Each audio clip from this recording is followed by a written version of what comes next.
Student, हम class 8 का science chapter number 6 दहन और ज्वाला पढ़ रहे थे।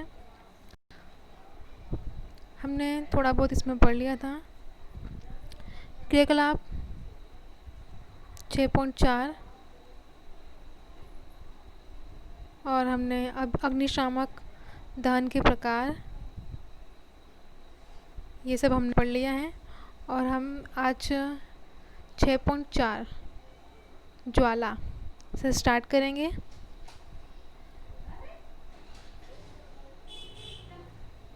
एलपीजी ज्वाला का प्रेक्षण करिए। क्या आप ज्वाला का रंग बता सकते हैं? एक मोमबत्ती की ज्वाला का रंग कैसा होता है? कक्षा 7 के मैग्नीशियम रिबन को जलाने के अपने अनुभव को याद करिए।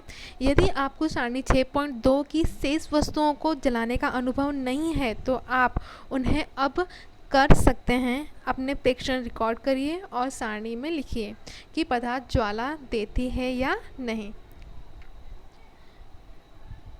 यहाँ पर देखेंगे चित्र 6.8 मोमबत्ती और रसोई घर के स्टोव की ज्वालाओं के रंग। ठीक है, आपको दिखाई देगा मोमबत्ती की जो ज्वाला है वो आपको कैसे पीले रंग की दिखाई देगी और जो रसोई घर के स्टोव की ज्वाला है वो आपको हल्के नीले रंग की दिखाई दे रही है। यहाँ पर देखेंगे चित्र 6.9 में मिट्टी के तेल के लैंप, मोमबत्ती और बुनसेट बर्नर की ज्वालाएँ। देखिए यहाँ पे आप ध्यान से देखेंगे तो आपको सभी ज्वालाएँ क्या हैं, अलग अलग प्रकार की दिखाई देंगी, अलग अलग रंग की दिखाई देंगी। अब 6.5 देखेंगे ज्वाला की संरचना। क्रियाकलाप 6.5 में एक मोमबत्ती जलाइए, यानी सावधानीपूर्वक जलाना है मोमबत्ती। एक कांच की 4 से 5 सेंटीमीटर पतली नली को सणसी द्वारा क्या करना है, पकड़ना है और उसका एक सिरा मोमबत्ती की जो है अकंपित ज्वाला के अदीप्त क्षेत्र यानी जो जोन है उसमें प्रवेश करा दीजिए। चित्र 6.10 में दर्शाए अनुसार कांच की नली के दूसरे सिरे के निकट एक जलती हुई माचिस की तिल्ली लाइए।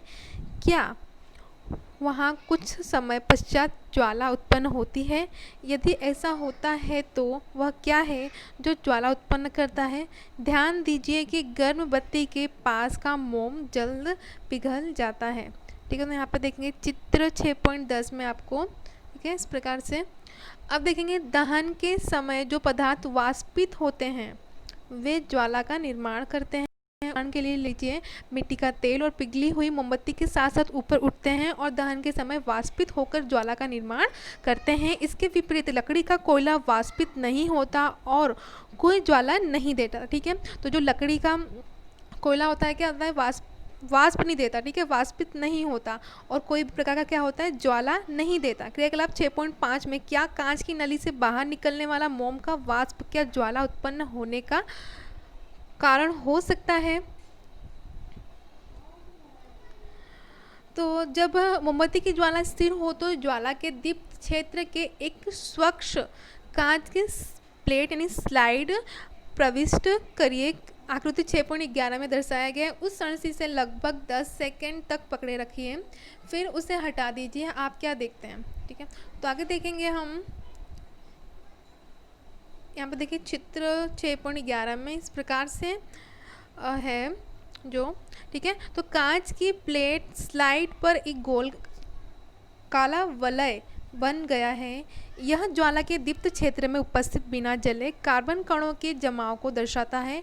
एक पतले लंबे तांबे के तार को लगभग 30 सेकेंड तक ज्वाला के अदीप्त क्षेत्र में पकड़कर रखिए, जैसा कि चित्र 6.12 में देखिए इस प्रकार से 6.12 में दिया गया है आपको।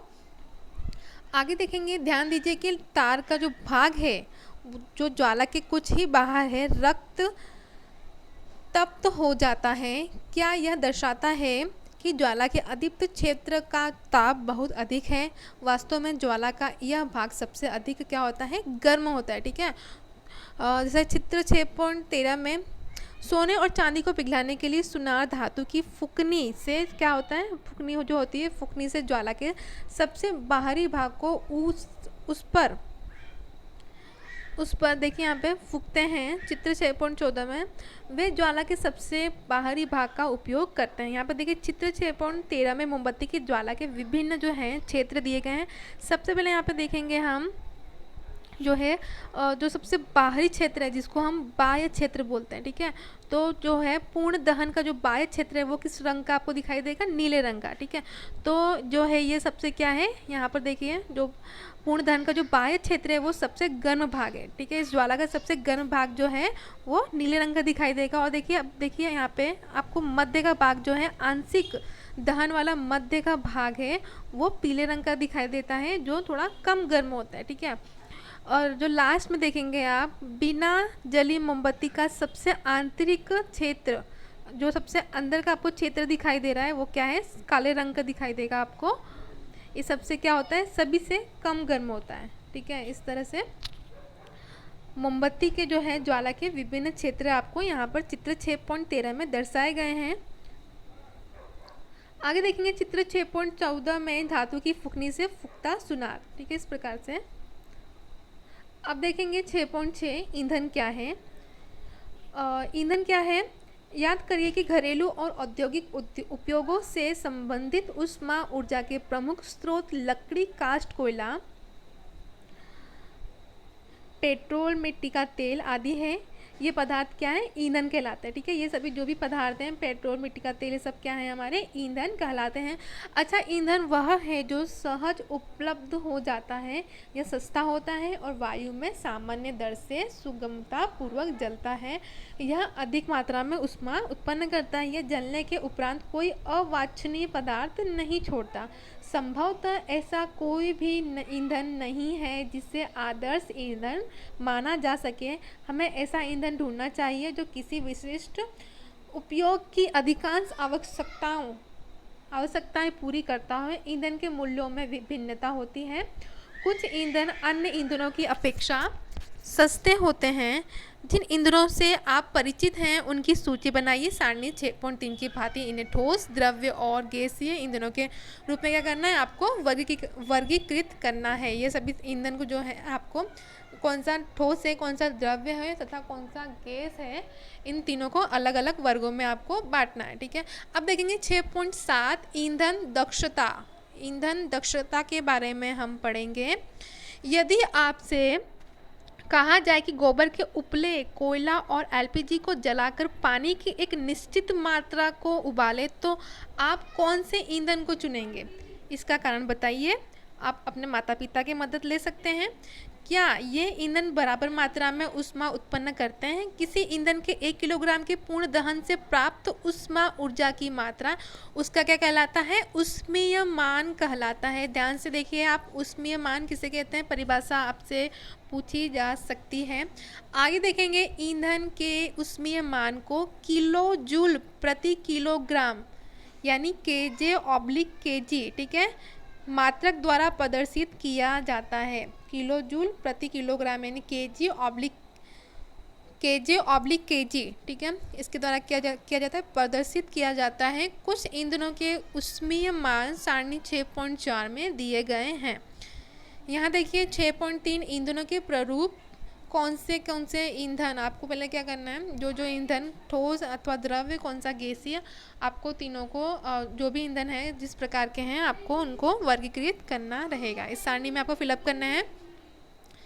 अब देखेंगे सारणी 6.4 विभिन्न ईंधनों के ऊष्मीय मान। यहाँ पर देखिए विविध प्रकार के ईंधन दिए गए हैं और आपको ऊष्मीय मान दिए गए हैं। यहाँ पर देखिए गोबर के जो उपले होते हैं उनका ऊष्मीय मान 6000 से 8000 और जो लकड़ी का है 17000 से 22000। इस प्रकार से आपको सभी ईंधन के ऊष्मीय मान दिए गए हैं, आपको देख लेना एक बार। आगे देखेंगे ईंधन के दहन से हानिकारक उत्पाद प्राप्त होते हैं। ईंधन का बढ़ता हुआ उपभोग पर्यावरण पर हानिकारक प्रभाव डालता है। पहला देखेंगे यहाँ पर लकड़ी, कोयले और पेट्रोल जैसे कार्बन ईंधन बिना जले कार्बन कण छोड़ते हैं। यह सूक्ष्म कण खतरनाक प्रदूषक होते हैं जो दमा जैसे श्वास रोग उत्पन्न करते हैं। सर्दियों से लकड़ी का उपयोग घरेलू तथा औद्योगिक ईंधन के रूप में हो रहा था, परंतु अब इसका स्थान कोयले और एलपीजी जैसे ईंधनों ने ले लिया। अभी भी हमारे देश के बहुत से ग्रामीण क्षेत्रों में ईंधन के रूप में लकड़ी का उपयोग हो रहा है, क्योंकि यह आसानी से उपलब्ध हो और सस्ती है। परंतु लकड़ी को जलाने से बड़ी मात्रा में क्या होता है, धुआं उत्पन्न होता है, और जो मनुष्य के लिए क्या है, हानिकारक है। ठीक है, और श्वसन कष्ट उत्पन्न करता है। ठीक है, ये सांस लेने में क्या करता है, अपने को कष्ट उत्पन्न करता है। साथ ही वृक्ष हमें बहुत सी उपयोगी वस्तुएं उपलब्ध कराते हैं, जो ईंधन के रूप में लकड़ी का उपयोग करने पर हमें प्राप्त नहीं हो पाती। इसके अतिरिक्त वृक्षों की कटाई वनोन्मूलन का कारण बनती है, जो पर्यावरण के लिए हानिप्रद है, जैसा कि आपने कक्षा 7 में पढ़ा है। अब सेकंड देखेंगे, यहाँ पर सेकेंड पॉइंट है यहाँ पर हमारा, इन ईंधनों का अपूर्ण दहन कार्बन मोनोक्साइड गैस देता है। यह अत्यंत क्या है, विषैली गैस है। बंद कमरे में कोयला जलाना खतरनाक होता है। उत्पन्न कार्बन मोनोक्साइड गैस से कमरे में सो रहे व्यक्ति की मृत्यु भी हो सकती है। ठीक है, तो यहाँ देखिए बूझे ने बात कही है, और इसलिए हमें सलाह दी जाती है कि उस कमरे में कभी ना सोएं जिसमें जलते या सुलगते कोयले की आग हो।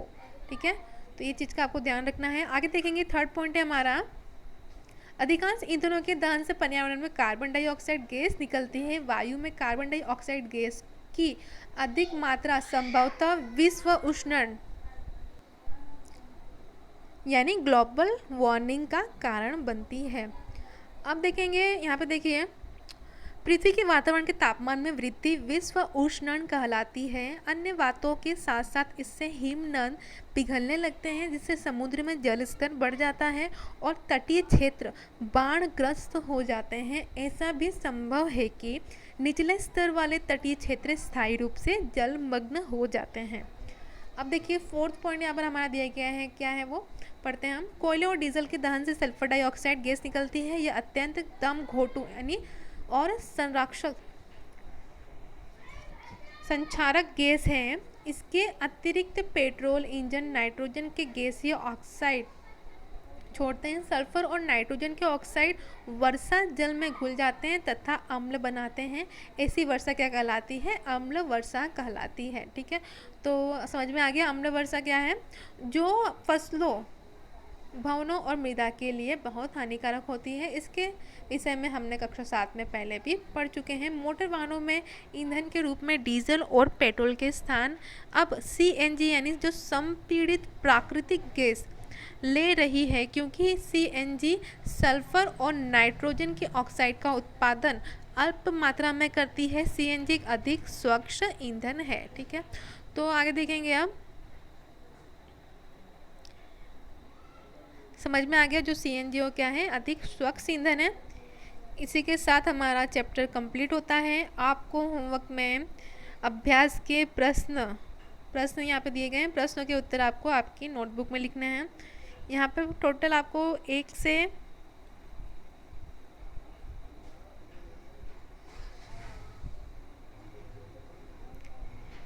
13 प्रश्न दिए गए हैं। इन सभी के प्रश्नों के उत्तर आपको आपके चैप्टर में से मिल जाएंगे। इसी के साथ मैं अपना ये वीडियो कंप्लीट करती हूँ। Thank you.